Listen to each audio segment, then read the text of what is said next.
It's that time in Rainbow Six Siege where we get a brand new season and a brand new operator to put into our attacker and defender tier list. And in today's video, I'm going to be ranking every single defender in Rainbow Six Siege, including the brand new addition of Skopos. So without further ado, let's just jump straight into it and let's start ranking. Now, with the limited stuff I've seen about the new operator and the limited amount of time I've spent playing her, I think she's going to be a very solid A tier operator. Now, I don't want to overestimate or underestimate how good she can be. I think in the right hand, she definitely has the potential to be an S tier operator, but again, if you don't really know how to play her or you're not playing her properly and you're playing her as a roamer or something like that, she can probably be a little bit lower. But for the most part, I think she's going to be a great addition to defense. She has the new AR on defense as well, which is going to be absolutely great. And just overall, I'm loving everything I'm seeing about the new operator, and it's the only logical way that they could add teleportation essentially to Rainbow Six Siege. Now, with that being said, moving straight on to Alibi, obviously no changes this time around. I think she is a solid B tier, maybe high end of C tier operator. For the most part, everyone just kind of relies on her SMG. She has one of the better SMGs in the game, but for the most part, once again, once you get into those higher ranks, she's not really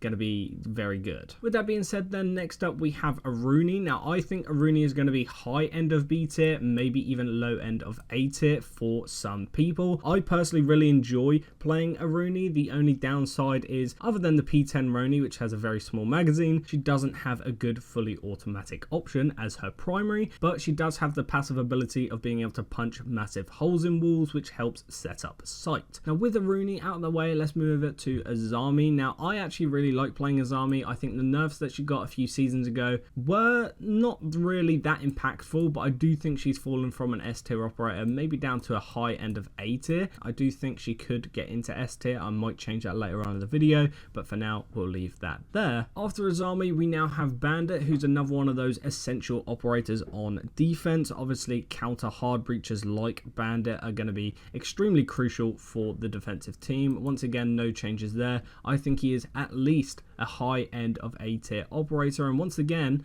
I think he could be an S tier defender. Now, next up then we have Castle. Now, Castle kind of depends on the player and the map. On certain maps and with the right player, Castle can be very strong, but on the wrong maps, Castle can actually be more of a hindrance. So I'm just going to put him once again in B tier. I would personally rather, you know, have an Aruni on my team than a Castle. They perform somewhat similar of jobs, but for the most part, both of these operators are pretty solid in the right hands. And with that being said, this operator here, Kavira, is also very crucial in the right hands. If you can get an interrogation off as Kavira, it can change around. But that doesn't really happen all too often, and it really is reliant on you being able to roam really well, not get caught and not get killed. I think she is a high end of C tier operator. You know, when it pays off, it's really good, but she is quite niche. Speaking of niche operators then, we now have Clash, who is obviously the only shield operator on defense. She's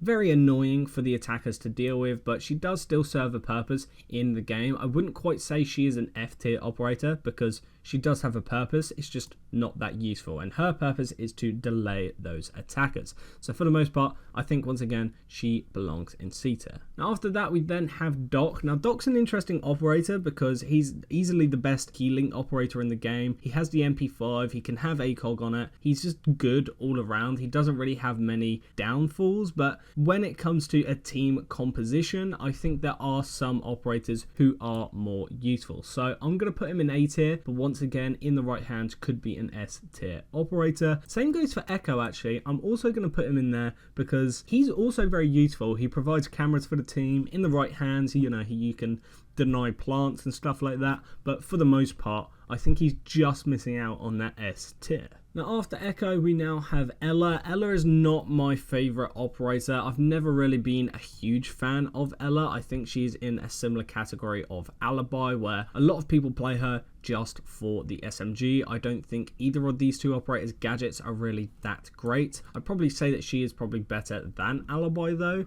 unless you're in like super low ranks and people don't know what they're shooting at, but I think they all belong here in B tier. Next up then, we have our very first S tier tier operator. Now I know Fenrir got a nerf, I believe it was last season. He's still an S tier operator. He's still extremely strong on defense. He essentially has proximity alarms that are gonna, stop the attackers from being able to see and fight back at all. It is also very good for providing intel for you and your team, so you know where the attackers are approaching from. And then on top of that, he also gets the MP7, great SMG on defense and stuff like that. And I believe he does still have the Bailiff pistol as well, which is great for setup. After Fenrir, we have Frost. Now, I did main Frost for a while, but I don't think she is the most useful operator. I'd probably go high end of B tier, maybe even a low A. I think she does deserve to be around these operators around here, so I'm gonna go into B tier for now. I used to like Frost a little bit more before her rework and the frost mats where the attackers can get up and out of it, but even in its current state, it didn't change her too much. You just got to be a little bit quicker when finishing off those downed players. After Frost then we have Goyo, who I think easily sits in A tier. Again, on certain maps and bomb sites, Goyo can be crucial for winning a round for the defenders. He's once again great at like time wasting towards the end of the round, kind of similar to a Smoke in that regard, but he does it a little bit better in my opinion, and you can do it for more consistently throughout the game. The good thing about having a Goyo over a Smoke is that your teammates can also detonate your gadget. So if you put them down in the right spots, your teammates can shoot that as well. So even if you die, your gadget is not wasted. Whereas Smoke, on the other hand, who does provide a very similar kind of thing, I think they are both A tier operators, and Smoke probably is still slightly better in regards to his loadout, but for the most part, these two operators are very, very similar, and they both belong in A tier. I think another operator that deserves A tier at least is Jaeger. His trophy system gadget is obviously going to be always useful in Rainbow Six Siege, catching those frag grenades and any other projectiles that come flying over in its radius. But once again, as I say in all of these tier list videos, Jaeger's just been nerfed into the ground over the years. He's a shell of what he once used to be. I'd like to see Ubisoft like give him an ACOG, because realistically, he probably deserves to be top end of B. If he got ACOG again, I could see a lot of people playing him just for that. But yeah, I think he does maybe deserve low end of A tier. That could be a little bit generous. He could be there. Next up then we have Kaid, and once again another S tier operator. Does exactly what Bandit does with a slightly worse loadout, but the gadget is a lot harder to find and destroy for the attackers, which means you are able to deny the actual hard breaches a lot better. Another thing that I forgot to mention with Bandit as well is you can Bandit trick, which if you learn how to do, can elevate that operator to the next level. And same with Kaid, you can Bandit and Kaid trick with both of these operators, and it does help a lot. So if you are planning on playing these operators, make sure you know how to do that and how to do it properly, because it will take you into higher ranks. And after them two operators, we now have Kapkan. I have a soft spot in my heart for Kapkan. He's one of my favorite operators that I've ever played, and I am mainly a console player, and on console he's actually quite strong, so I'm going to put him in A tier. I know on PC, people check corners and check the doorways a lot more consistently because they can do it quicker. On console, people get a little bit lazy and don't check doorways and die. But even on PC, if you can pick up the free kill that Kapkan's traps can provide, then it's just going to allow you to win that round a lot easier. And out of any operator in the game, I feel like Kapkan is probably the easiest for a new player to play. You just put them down on a doorway, low end of the doorway, and you can get some free kills. After Kapkan then we have Legion, who has kind of returned to his old greatness. I used to love playing Legion back in like year 3 of Rainbow Six Siege, and then they kind of nerfed him for a bit, and now he's come back and his goo mines do damage again, but they're no longer invisible. It is a different kind of trade-off, but I do like where he's at currently, and I also love the T5 SMG, so I'm just going to leave him in A tier. I think he does deserve it, and I think I'd probably put him above Doc in my personal opinion, but I think that just comes down to what operator and weapon preference you prefer. Now, after those two operators, we now have Maestro. I've also never really been a fan of playing Maestro, but I do know there is a specific Maestro playstyle kind of player out there who loves the way he works. And don't get me wrong, there's definitely a place in here for Maestro. I wouldn't put him in A tier though. I put him at the top end of B tier. I don't know why. My opinion on him always fluctuates between A and B, but let me know where you would put Maestro, because he's a hard one for me to rank just because he's probably one of my least played operators in the entire game. After Maestro then we have Melusi, who is definitely one of the worst operators in the game. I'd actually argue that Melusi is very similar to Clash in the fact that her gadget just slows people down, but she's a lot easier to deal with. So I think Clash is actually better than Melusi, and maybe at the end of the video, if we don't have anyone in F, I might bump her down into F tier. We'll have to wait and see. Next up then we have Mira. Mira used to be an S tier operator. I'm going to be completely honest. On certain maps, she would be an S tier operator, but now that her glass can break, now the fact that Ash charges can also break her glass from a distance, she's become less and less viable, and there's very few maps now where she's actually that strong. So she's definitely been knocked down, maybe even out of A tier, and maybe even to the top end of B tier. Maybe that's too harsh on me. Maybe she does deserve to be over here next to the likes of Jaeger. Maybe in fact I should swap them round, but I actually wouldn't mind if I put Mira at the top end of B tier. Let me know what you think about that. Now, after these two operators, Monty is here. He's an attacker, so I'm going to put him at the bottom, and now we're going to rank Mozzie. I think Mozzie, in terms of, you know, operators you can just bring whenever you want, Mozzie's always going to help the team regardless of your team setup, and he does always provide intel, and you know, he's got the P10 Roni, which if you're good with can be one of the best guns in the game. I'd say he's a mid to low end of A tier operator, probably around the likes of Doc and Capcan for me. And then next up we have our third S tier operator. I love Mute. Mute has the loadout of smoke, but he has the wall deniability of the likes of a bandit, but then he also had the added benefit of being able to just put a mute jammer in a doorway and stop intel completely. And if you combine a mute with one of these two operators on your team, you're going to be able to stop all the walls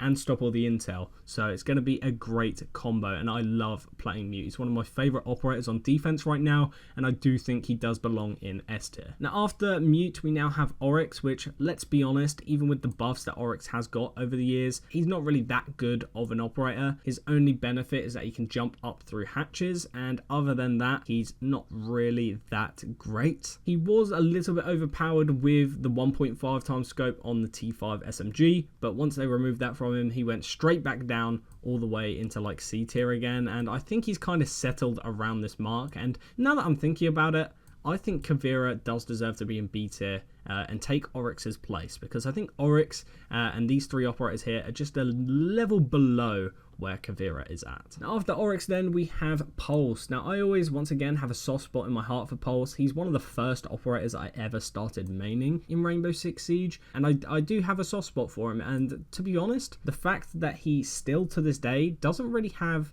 any counters other than IQ is pretty good. You know what I mean? Like, he can see any operator in the game on his heartbeat sensor other than Nook, I believe. And then even then, you know, he's got the UMP, which is underwhelming at times, but it's very, very low recoil. So if you hit headshots, you're good. And I think he is a fan favorite because of that C4 below the floor trick. Either way, I think he does deserve A tier. Let me know what you think about Pulse. Rook, I think, probably deserves B tier. He is underwhelming at times, but he is great for new players. I'd probably even put Ella above Rook for me. The only saving grace is obviously the fact that he's got the MP5 with the ACOG, very similar to Doc, and the fact that as soon as you put your armor down at the start of the round and everyone picks it up, your job is done. If you die, you're not going to be a hindrance to your team, and you have already done something to help. Now after Rook then we have Striker, Sentry, sorry. Sentry is an interesting one because obviously we've had a full season with the two new recruits now. I think he's just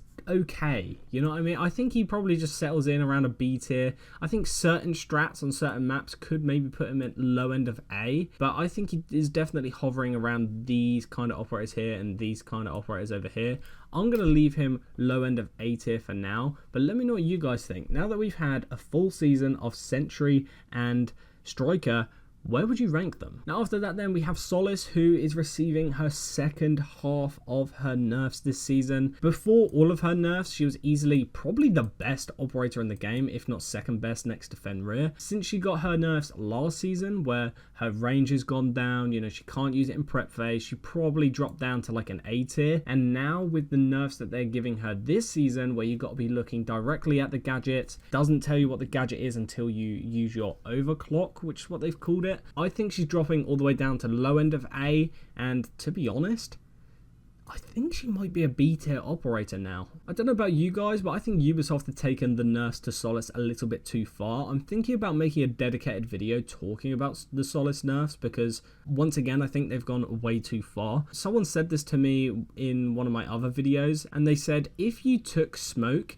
and you made it so he cannot use his gadget in the last 2 minutes of the game, which is the most useful period for his gadget, he would be terrible. And don't get me wrong, taking away her gadget in the prep phase may have been a good idea, but I think nerfing it beyond that has kind of ruined it even further, because not only can she not find and kill any gadgets easier with her gadget in the prep phase, but even now throughout the entirety of the game, she struggles to even do her job now. Now after Solace, we now have Tachanka, who, since his rework a few years ago at this point, I think has always been a little bit underwhelming. I think he definitely belongs maybe even in C tier next to these operators over here. All of these operators, when you play them, just feel underwhelming. Other than Clash, I think people who play Clash and love Clash, they just have a strange playstyle. But other than that, these other three operators are all just underwhelming to me when I play them. And I think another operator that should join them in there is Thorn, because her gadget barely ever gets kills. I guess it can be used as like a method of pushing people out of certain areas, denying plants and stuff like that, but when you're not using it for those purposes, it's terrible. So I think she belongs at the top end of C tier, probably above Tachanka for me. And then moving on from Thorn, we now have Thunderbird, who is just Doc but worse, and if you die, I guess you can still heal, but you also can heal the attackers. Like, I just don't really see the benefit of bringing a Thorn. I think she is arguably one of the worst operators in the game right now. I think if I had to put one operator in F tier, it'd be between Melusi and Thunderbird, and to be honest, I'm just going to put them both down there. I think both of those operators are easily some of the worst on defense right now. And while we're on the topic of bad operators, I think Vigil is also probably mid, or maybe even on the high end of C tier, but I definitely think Vigil is also one of the worst operators in the game right now. I think they need to give him like another passive ability, or maybe buff his weapon a little bit, or something along those lines, because he used to be good, don't get me wrong, but just the fact that drones can see where you are, even if they can't actually see you, you know what I mean? They get that visual prompt on screen saying that you're nearby. I just don't see him being that great, to be honest. After Vigil, we now have Tubrow, who's easily an A tier operator if you know how to play him. I probably wouldn't put him as high as some of these operators. I'd probably put him around the likes of Doc. Once again, I think it all kind of depends on your playstyle. After that, we have Valkyrie, who I am also going to put in S tier, and I believe that is the last operator going in S tier, by the way. Just her cameras, if you know camera spots and stuff, she can be crucial for winning around. The intel she can provide. She also has the MPX, which is a very strong weapon, just due to its recoil and stuff like that. And then after her, we now have Y9S3. Y9S3 is an operator who I've kind of never really got on with until recent seasons, and I've kind of just come to the conclusion he's just a better Jaeger at this point. He's got a better weapon, he's got better optics on that weapon. His gadget essentially does the same thing now. You can throw them instead of placing them, you can pick them up again and move them a lot easier and stuff like that. And overall, I think Y9S3 is just a better Jaeger right now, and if I had to put him in here, I'd probably go around Legion, slightly worse than Legion for me. And then the final operator, other than Monty, who I might just rank for the fun of it, is Warden. And Warden's another operator who I think belongs all the way down here in C tier. He's a very niche use case operator, because obviously the only thing he really counters is flashbangs and then Ying. Other than that, oh, and smoke grenades, I guess. But other than that, he's not really that great. I think he belongs in C tier. And then even though Monty's not a defender, let's just put him on here. I think Monty, probably a A tier operator as well. So let me know what you guys think of my finished tier list. Where do you agree? Where do you disagree? Hopefully you enjoyed. Hopefully I didn't yap too much. Leave a like, subscribe, click the video on screen for the next video. Love ya, leave ya, and goodbye.